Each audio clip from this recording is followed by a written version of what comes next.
Yeah, you hope you've been in that situation before, and if you haven't, you just have the confidence, hey, let's go down there and get this thing done. But, boy, that's a big score right there to give them the advantage. And not willing to risk another fumble.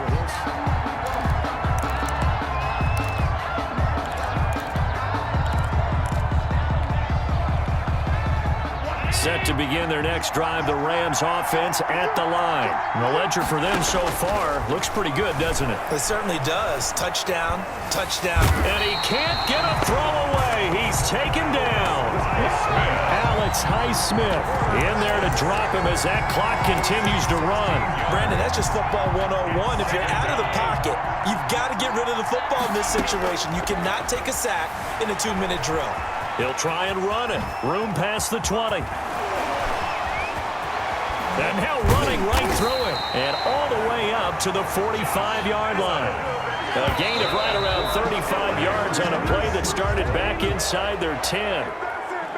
On that play, as you saw the route start to develop downfield, I got the sense that maybe the run would set up for him. And he took full advantage of it and got a big gain on a busted play.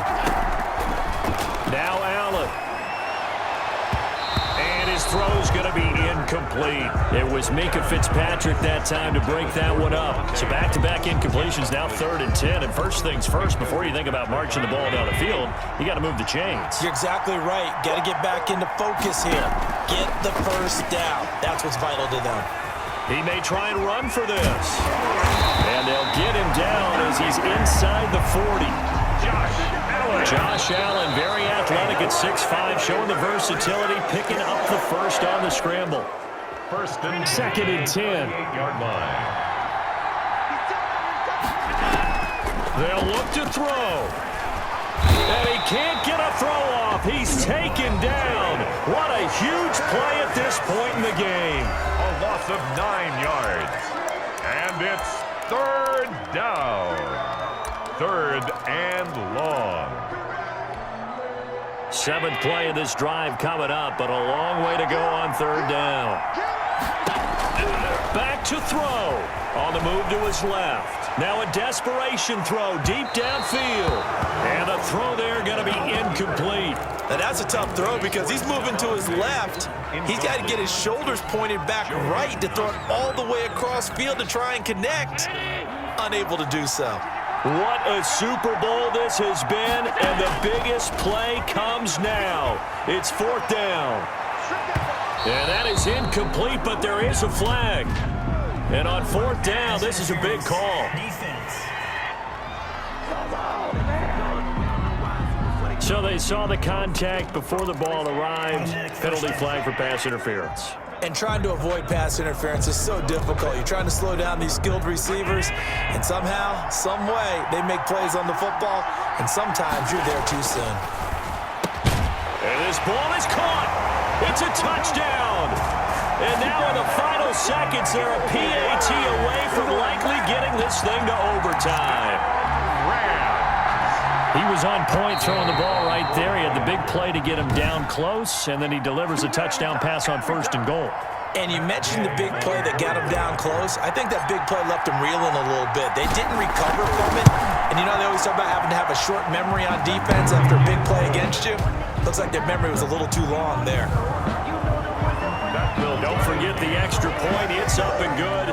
And we may very well be headed to overtime. Set to kick off. So right back to square one, tied at 28 as he kicks it away. Fielded near the back of the end zone. And he'll be dropped at the 21-yard line, so bringing it out of the end zone proves not a good decision, loses him about 4 yards. The Steeler offense here about ready for their next drive. They'd like to avoid overtime here, so maybe they can work the sidelines, but then defensively, how do they adjust to that if they do work the sidelines? It's the old leverage game, and we usually talk about leverage at the line of scrimmage, right? Who's going to win with the low blocking and everything that goes along with that. But in this case, you're trying as a defender to leverage them towards the middle of the field, not let them get to the sidelines and try and tackle them in bounds in order to run the clock out. Chess match here late, and he'll be taken down here, and that is how this one is going to come to an end. With the score, all time. Overtime in a playoff game. Awesome setup. Remember, the rules the same as they would be in the regular season. That's exactly right, Brandon. Remember, the receiving team, if they score a touchdown, game is over. But if they kick a field goal or don't score, the other team gets a chance to get the football. They get a possession. If they go down and score, they win the football game at that point. If both teams kick field goals, we keep playing. If a defense scores, let's say the receiving team gets the ball, doesn't score, or they throw a pick six or fumble, gets picked up, the defense scores, game over. But here's the best part. In the regular season, only one period is played. We could call it a tie. Here, we're going to play until we have a winner. Now this offensive unit ready to see what they can do here. They control their own destiny here. They have the football in overtime. Obviously, a touchdown would win it. And I think teams around the league are still adjusting to the idea of going downfield, scoring a touchdown wins the game. He's got a man, complete. And he'll have it past midfield almost to the 40 before being taken down. Mahomes now to throw. Going deep for Hopkins. That's going to be knocked away and incomplete. The Pro Bowler DeAndre Hopkins, the intended receiver. That'll bring up second down. It's now 2nd and 10. To throw, it's Mahomes, eluding the pressure right. And now he's going to use his legs. And he's going to get this inside the 30. A nifty bit of scrambling there. 12 yards, first down. A first down carry for Henry. And that'll hurt the average a bit as this time they're able to get him behind the line. Officially, it's a 1-yard loss. That's going to bring up 2nd and 11. With his size, he's a tough man. And he's going to have to eat this one as down he goes. Michael Brockers in there to get him. It's a loss of 5. And he's got the completion to Hopkins. And he will have a Steelers first down as they're able to get the 3rd down conversion. That was no 3rd and 2. That was 3rd and 16, but they get the conversion anyway. And he stopped immediately there. On the stop was Aaron Donald. Escaping the pressure right. And he's into the end zone.